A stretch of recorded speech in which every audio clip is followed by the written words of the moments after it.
윤석열 전 검찰총장 측은 이번 의혹을 보도한 열린공감TV에 형사 고발 등의 대응을 예고했습니다. 열린공감TV에서 활동하고 있는 경향신문 강진구 기자를 직접 연결해서 입장을 좀 들어보도록 하겠습니다. 강진구 기자 나와 계시죠?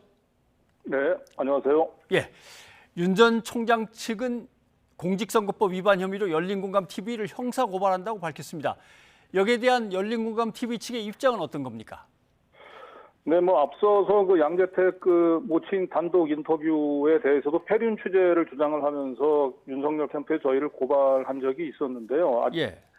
아직까지 고발인 조사도 이루어지고 있지 않은 것으로 압니다. 그래서 대선 전에는 이 수사가 지금 끝나지 않을 것으로 전망이 되는데, 저희는 이번 건도 역시 윤 캠프 쪽에서 고발하는 것은 유감이지만 만약에 고발이 접수가 되면 그 절차에 따라서 저희가 나가서 취재한 내용들을 기초로 저희 보도의 정당성을 주장을 하도록 하겠습니다. 나름대로 이런 고발이 언론 자유를 위축시키는 어떤 위협이다 이렇게는 생각하시는지요?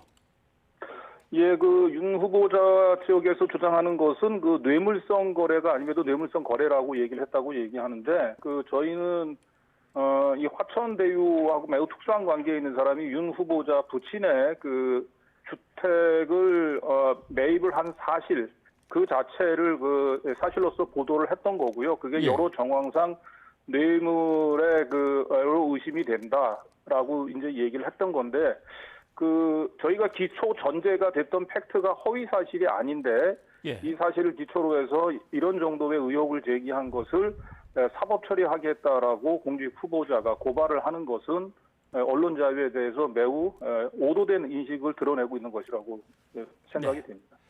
윤석열 전 총장 측의 입장은 조금 싸게 내놨지만 결코 나름대로 다운 개혁성이라든가 이런 게 있었지는 않다라고 하는 거고, 네. 해명은 대충 그런 내용입니다만 해명은 들으셨을 텐데 입장은 어떠십니까? 예, 지금 다운 계약서냐 아니냐라고 하는 것들은 사실 본질적인 쟁점은 아닌 것 같습니다. 예. 저희가 문제를 제기했던 것은 과연 왜 이 화천대유와 관련된 사람이 윤석열 후보자가 검찰총장에 지명이 됐던 그 시기에 잘 거래가 되지 않던 이 연희동 단독주택을 매수를 했냐라고 하는 것이 핵심인 것이고요. 예. 이 가격이 적정한 가격인지 여부에 대해서는 조금 논란은 있습니다만은, 저희가 이 가격 19억이 그 당시 시세로 봤을 때 매우 낮은 가격이라고 하는 부분을 입증할 수 있는 팩트는 나름대로 있습니다. 예. 몇 가지. 예, 실례로 예를 든다면 가장 인근에 오늘도 보도가 됐습니다만 강경화 전 외교부 장관 네, 단독주택이 60억 정도 되는데 평당 4,800만 원이고요. 이걸 윤 후보자 주택도 한 100여 평 가깝기 때문에 이걸 그대로 대입하면은 약 한 48억 정도 되는 가격이고요. 예. 그리고 윤 후보자 부친과 매우 비슷한 시기, 그러니까 주로 한 달 앞서서 거래됐던 바로 이 연희동의 단독주택의 시세가 있는데 그 당시에 이게 평당 2,700만 원에 거래가 됐습니다. 그래서 이걸 기준으로 하더라도 그 당시에 적정한 시세는 최소한 27억 이상은 됐다고 보고, 그런 차원에서 19억은 매우 낮은 가격에 거래가 된 것은 부인하기 어려울 것 같습니다. 알겠습니다. 그러면 이제 금매 얘기로 나가봐야겠는데, 네. 그렇게 급하게 물건을 내놓을 일이 아니었다라고 하는데 윤 전 총장 측에서는 부친의 거동이 워낙 불편했기 때문에 그냥 계단이 없는 집으로 이사를 가려고 한 것이다라고 했고, 여기에 대해서 아니다, 그렇게 급매할 이유가 없었다라고 반박하는 이유는 어떤 겁니까? 예, 저희가 이제 급매할 할 필요가 없었다라고 얘기한 것은 먼저 아파트에 대한 매매 계약이 4월 15일 날 먼저 이루어지고, 연희동 주택은 4월 30일 날 계약이 체결이 되거든요. 그러니까 아파트를 먼저 구입을 한 상태였고, 그 뒤에 이 연희동 주택을 처분을 시도를 했기 때문에 굳이 이 아파트 입주를 서두르기 위해서 이걸 급매를 할 이유가 없었다는 거고요. 근데 문제는 오늘 이제 윤석열 후보자 측이 다시 또 말을 좀 바꿨습니다. 그래서 계약서에는 4월 30일로 주택을 매매 계약을 체결한 걸로 되어 있지만 실제로는 4월 12일 날, 그러니까 그 아파트보다 3일 앞서서 계약이 체결됐다고 말을 바꿨어요. 예. 그렇긴 하지만 이제 저희는 기본적으로 고관절로 고생하는 아버님을 위해서 아파트가 꼭 필요했다고 얘기한다면, 급하게 필요했다고 얘기한다면, 저희는 뭐 굳이 이걸 매매로 필요 없고 전세로 들어가도 충분한 거고요. 그리고 전세의 경우는 뭐 한 5억이나 한 6억 정도면 얻을 수도 있고, 그리고 30억이 넘어가는 그런 단독주택을 담보로 해서 전세 자금도 될 수 있는데, 굳이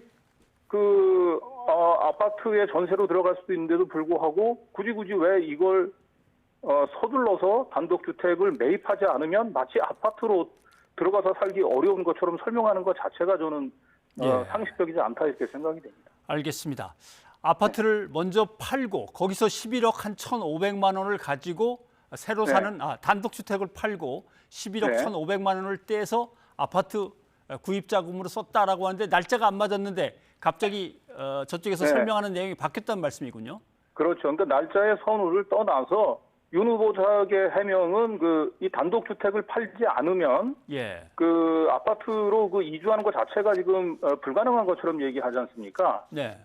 예, 그런데 이 아파트가 지금 현재 시세가 그 당시에 11억에 이제 상고로 돼 있는데, 만약에 전세로 들어갔다고 얘기한다면 한 6, 7억 정도로 해서 아파트로 먼저 이주를 하고 그리고 난 뒤에 주택을 단독주택을 처분하는 건 충분한 시간을 가지고 처분할 수가 있는데, 굳이 이걸 왜 급하게 거의 40% 이상 저희가 취재한 바에 따르면 할인을 해가면서 급하게 처분해야 될 하등의 이유가 없다. 알겠습니다. 예, 저는 그렇게 판단을 하고 있습니다. 열린공감TV에서 제기한 의혹은 김 씨 측과 윤석열 전 검찰 측이 직접 뭔가 거래한 의혹이 있는 듯 이제 얘기를 했는데, 윤 전 총장 측은 여기에 대해서 인근 부동산에 다 매물을 내놨었다라고 반박을 합니다.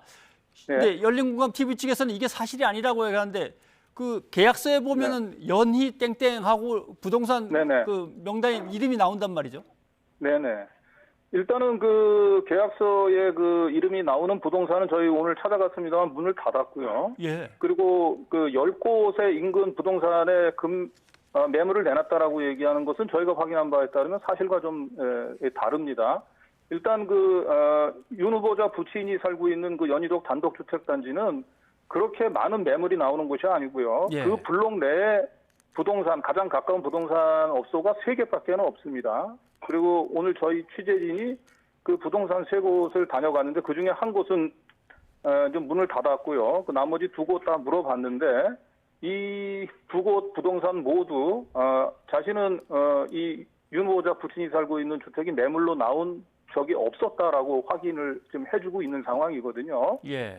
그렇다고 얘기한다면 윤 후보자 말이 만약에 굳이 사실이라고 얘기한다면 가장 가까운 곳에 있는 부동산 업소를 굳이 놔두고 조금 더 멀리 떨어진 곳에다가 매물을 내놨다라고 얘기하는 건데, 이게 상식적이지 않고요. 그리고 이미 인근 부동산 업소들끼리는 이미 앱을 통해서 매물을 공유하는 시스템이 돼 있습니다. 그래서 그 부동산 한두 곳에다가 매물을 내놓으면 그 인근 부동산들이 모두 공유를 하기 때문에 굳이 10군데의 부동산들을 돌아다니면서 매물로 내놓는다라고 하는 것은 상식적이지 않습니다. 네, 알겠습니다. 그리고 윤 전 총장 측은 이제 당시 매수인인 김 씨는 부동산 중개인이 데려온 사람이고 그 사람의 신상이나 투자 관계를 우리가 어떻게 알겠느냐, 뇌물성 의혹이 여기 있을 수가 없다라고 부인을 합니다.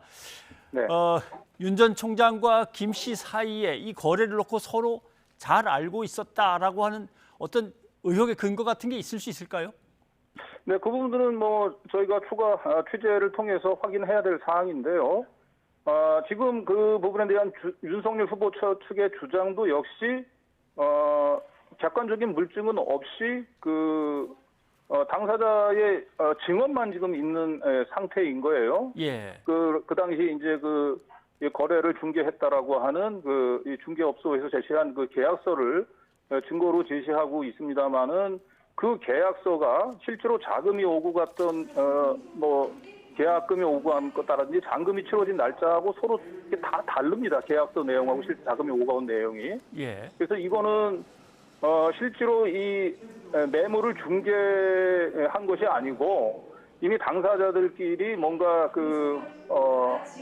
매매 합의해서 돈을 주고받은 이후에 이걸 관청에 이제 신고를 하기 위해서 특정한 부동산 업소에 가서 사후에 계약서를 작성했을 가능성도 있는 거고요. 예. 문제는 그 해당되는 부동산 업소를 통해서 저희가 직접 접촉해서 윤 후보자 측의 주장을 확인을 해야 되는데 예. 지금 그거는 부동산 해당 업소는 문을 닫아서 저희가 확인을 일단 계속 취재를 해보셔야겠군요. 예, 그렇습니다. 예, 알겠습니다. 강진구 기자 오늘 여기까지 듣도록 하겠습니다. 고맙습니다. 예, 네.